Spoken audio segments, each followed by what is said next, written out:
Hola, querido oyente de Tesoro en el Cielo. Te saluda Ezequiel Zárate, seglar católico y padre de familia. Me da mucho gusto poder acompañarte el día de hoy en este caminar juntos en nuestra formación y con el objetivo de obtener el conocimiento que nos ayude, como dice San Pablo en la carta a los Romanos. Cambien su manera de pensar para que así cambie su manera de vivir. Quiero enviar saludos especiales a las estimadas oyentes del grupo de Rosario Flores de María, que se reúnen en Frisco, McKinney y Dallas, Texas, y quienes han sido muy amables enviando sus mensajes. Las virtudes son los valores hechos vida. El día de hoy te hablaré de la virtud de la paz. Es una palabra pequeñita, pero con cuánto significado.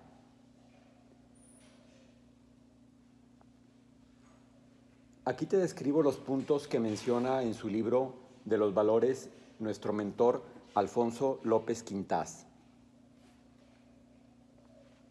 El vocablo paz proviene del término latino pax y significa un periodo de estabilidad, o sea, sin guerra, entre naciones. Antiguamente, estos periodos eran resultado de un pacto, pago o tributo. Por eso no nos ha de sorprender que ambas palabras, pago y pacto, también provienen de pax. Podemos distinguir una paz interior y una paz exterior. Esta suele entenderse como ausencia de conflictos, pero ha de verse además positivamente como creación de ámbitos de concordia. La paz exterior depende en buena medida de la tolerancia mutua. La verdadera tolerancia no se reduce a mera permisividad, no implica indiferencia ante la verdad y los valores. Supone respeto en sentido de estima. Soy tolerante contigo si te estimo como un ser capaz de amar la verdad, buscarla, encontrarla y aportarme luz. No solo aguantaré a quien defiende una posición distinta de la mía y le permitiré que la exponga, sino que le agradeceré y le prestaré suma atención. Con ello la discusión no degenerará nunca en disputa. En clima de encuentro se procede con flexibilidad de espíritu porque reina la sencillez y la confianza mutua. Aquí el término temple. Persona de buen temple es la que sabe aunar sus distintas energías mediante el impulso que procede del ideal de la unidad, la solidaridad, el amor generoso. Ser mesurado es ser comedido, en sentido de tener medida. La medida, o canon de conducta, viene dado al hombre por el ideal auténtico de su vida. Hombre desmesurado es el que elige en virtud de sus apetencias inmediatas y no del deber de realizar el ideal. Esa incapacidad de distanciarse de sus apetitos supone una falta de libertad interior y de paz espiritual. La paz espiritual implica calma, sosiego, serenidad, mansedumbre. Esta actitud mansa y dulce va unida con una gran elevación y firmeza de espíritu, que lleva a ver siempre el lado bueno de las cosas y confía en la bondad de los seres. El hombre manso es confiado, pero no necesariamente ingenuo. Es bondadoso, mas no débil.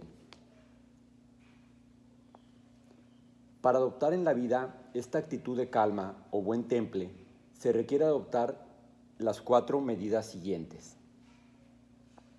Inciso A. Estar en paz consigo mismo.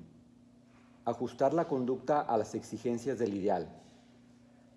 Aunar las distintas energías de su ser, las instintivas y las espirituales.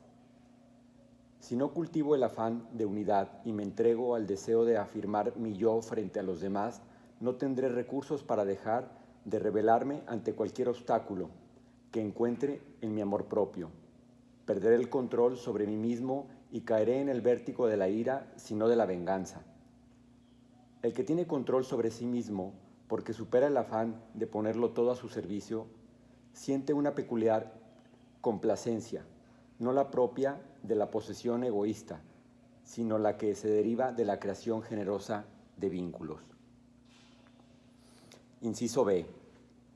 Propiciar en nuestra mente de pensamientos, proyectos y deseos positivos, creadores de unidad y de solidaridad. Inciso C. Vivir con solemnidad el instante presente, saboreando el encanto de los dones que ofrece y no reparando demasiado en los sinsabores que pueda ocasionar. He de hacerlo desde la vida, en que en cada momento se me concede como el don más preciado. Inciso D. Descubrir que todo el universo es una inmensa trama de relaciones que asombra por su perfecta armonía y su eficiencia. Esta actitud pacífica va unida con la paciencia o ajuste a los ritmos naturales. La agitación tensa suele impedirnos ser ponderados, dar el debido peso a cuanto pensamos y hacemos. Al carecer de peso, somos alterados por cualquier contrariedad. La investigación antropológica actual, es decir, el estudio del hombre, está dejando patente que el hombre es un ser para la paz. Comprender el ser humano es la mejor vía para el fomento de la verdadera paz.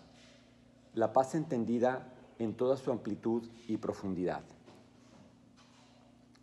Aquí termino con estos puntos de la descripción del perfil de esta virtud según la visión de Alfonso López Quintás.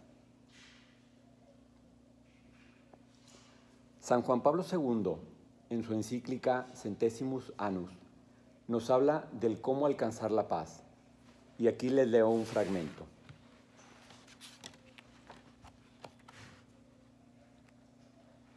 Por eso, el otro nombre de la paz es el desarrollo. Igual que existe la responsabilidad colectiva de evitar la guerra, existe también la responsabilidad colectiva de promover el desarrollo. Y así como a nivel interno es posible y obligado construir una economía social que oriente el funcionamiento del mercado hacia el bien común, del mismo modo son necesarias también intervenciones adecuadas a nivel internacional. Por esto hace falta un gran esfuerzo de comprensión recíproca de conocimiento y sensibilización de las conciencias. He ahí la deseada cultura que hace aumentar la confianza en las potencialidades humanas, del pobre y, por tanto, en su capacidad de mejorar la propia condición mediante el trabajo y contribuir positivamente al bienestar económico. Sin embargo, para lograr esto, el pobre, individuo o nación, necesita que se le ofrezcan condiciones realmente asequibles. Crear tales condiciones es el deber de una concentración mundial para el desarrollo, que implica además el sacrificio de las posiciones ventajosas en ganancias y poder, de las que se benefician las economías desarrolladas. Aquí termina el texto de San Juan Pablo II. El Papa Francisco, en su reciente visita a Irak, nos dice lo siguiente sobre la paz. La paz no exige vencedores ni vencidos, sino hermanos y hermanas, que, a pesar de las heridas del pasado, se encaminan del conflicto a la unidad. Pidámoslo en la oración para todos, para todo Oriente Medio, en particular para la martirizada Siria. Aquí termina la cita del Papa Francisco. Martin Luther King dice en su libro El Clarín de la Conciencia, este fragmento que nos habla también sobre la paz.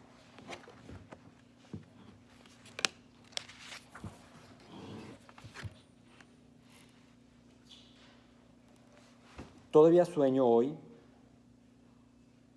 en que todos los ministerios y todos los ayuntamientos serán elegidos los hombres que obren con justicia y misericordia,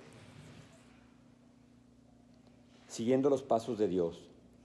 Todavía sueño hoy que en la guerra se acabará. Llegado este día, nos será revelada la gloria del Señor y la contemplaremos todos unidos. Todavía sueño que con esta fe seremos capaces de transformar los límites de la desesperación. Con esta fe podremos anticipar el día de la paz, en la tierra y de buena voluntad para todos los hombres. Será un día glorioso, los luceros del alba cantarán unidos y los hijos de Dios exultarán de alegría. Aquí termina el texto de Martin Luther King.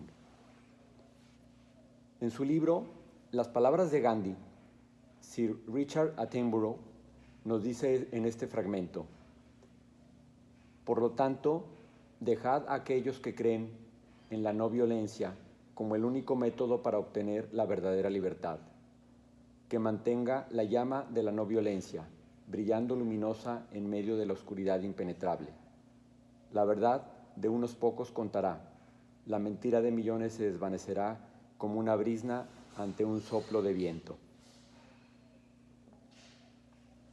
Obra de la justicia es la paz. Encontramos esta frase en Isaías 32:17. Y me hace reflexionar que la paz es una virtud que es más bien una consecuencia del ejercicio de otras virtudes. Como lo dice la propia frase, obra de la justicia, es decir, que al obrar con justicia logramos que prevalezca la paz en las personas y en los pueblos. Como lo vimos en los puntos de la descripción del perfil de esta virtud, con la tolerancia contribuimos a la paz, así como con la generosidad y solidaridad, que también la alcanzamos.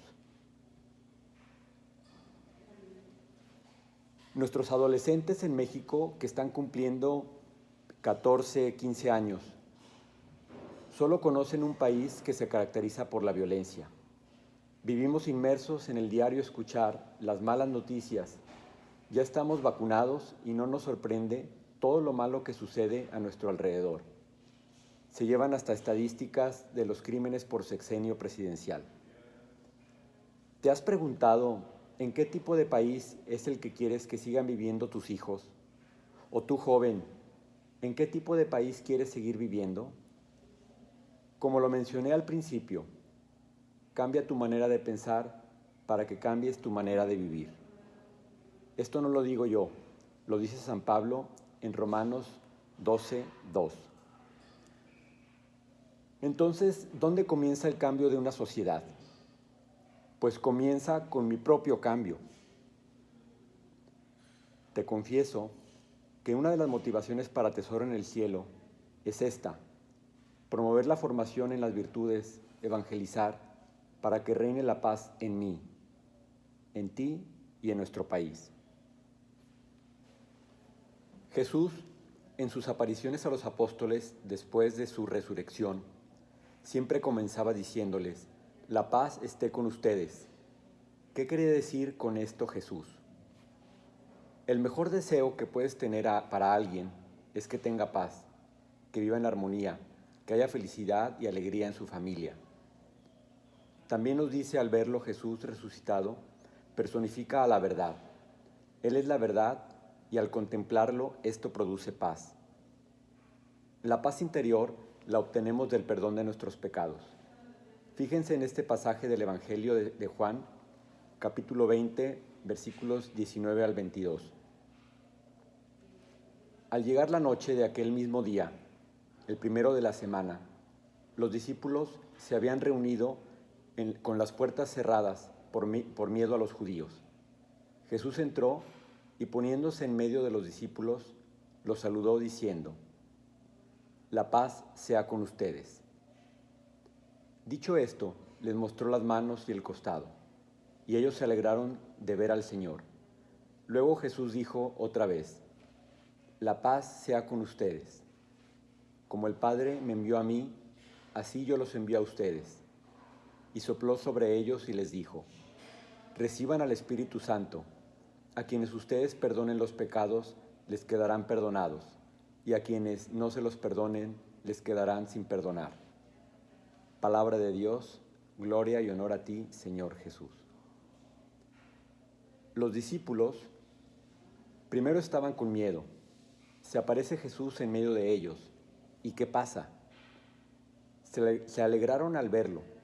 Jesús produce felicidad al ser contemplado, y no solo eso, les otorga la facultad de perdonar los pecados. Les deja dos regalos: el Espíritu Santo y su misericordia, misma que a través del tiempo las generaciones y la sucesión apostólica, es decir, a través de los papas, se preserva hasta nosotros, hasta ti y hasta mí. Muy bien, querido oyente de Tesoro en el Cielo, muchas gracias por llegar hasta el final del podcast. Deseo mucha paz en tu corazón. Ten la seguridad que te encomiendo en mis oraciones. Nos encontramos con el favor de Dios en 2 semanas. Sígueme, en las redes estoy como Ezequiel Zárate J. Dios te bendice, confía en Él.